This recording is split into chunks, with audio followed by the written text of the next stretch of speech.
एक जीवन बदलने वाली सीख। आज से 14 साल पहले की बात है।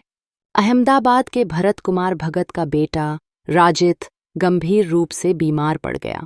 डॉक्टर ने जांच की और बताया कि उसे मेनिंजाइटिस हुआ है। इस बीमारी की वजह से उसकी आंखों की रोशनी कमजोर पड़ने लगी। डर था कि कहीं उसकी आंखों की रोशनी हमेशा के लिए न चली जाए। भरत भाई और उनकी पत्नी जागृतिबेन बेहद चिंतित रहने लगे। वे हर संभव इलाज करा रहे थे और हर पल बेटे के ठीक होने की प्रार्थना कर रहे थे।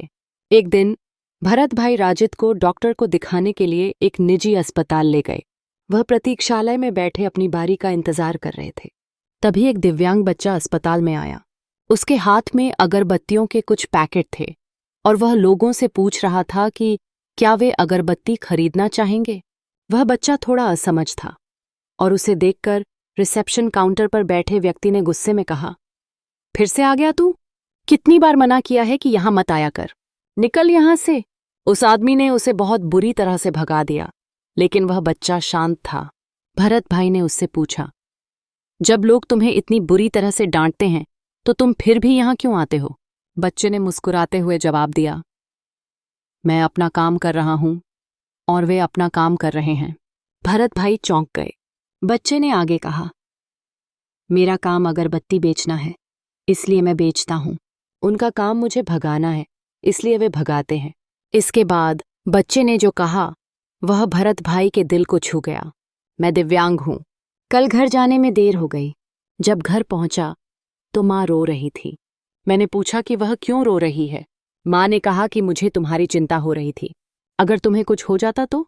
तब मैंने माँ से कहा, माँ, ये तुम्हारा काम नहीं है। तुम घर का ध्यान रखती हो, सबके लिए खाना बनाती हो। अगर मैं तुम्हारी जगह खाना बनाऊं तो तुम्हें अच्छा लगेगा? नहीं ना?